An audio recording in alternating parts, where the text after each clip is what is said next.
One day, a master gave his servant the earthen pot, and said, "Take this pot and bring water from the pond." The servant nodded his head. As he had turned to depart, the master called out, "Listen." The servant turned back to face him. "Be very careful with this pot. Don't break it." When the servant turned to go, the master again called him back, and warned, "If you break that pot, I will slap you. Remember that." The servant nodded his head. He had gone up to the door when the master shouted, and signaled with his hand, calling the servant back. Greatly irritated, the servant went back to the master. The master raised his hand, and slapped the servant hard.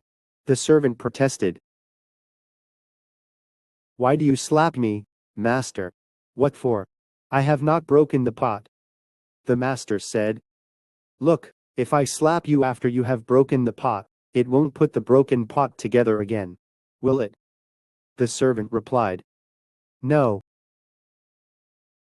Then the master continued, "So I slapped you in advance. Now you know how I will slap you if that pot gets broken. You will be really careful now." The servant looked at the master utterly puzzled and bewildered. This story, known as Mullah Nasruddin's fable, reminds us to be prepared in advance, before a certain problem occurs. However, we must not forget that this may have worked in the past, but it never works, and is an undesirable way now.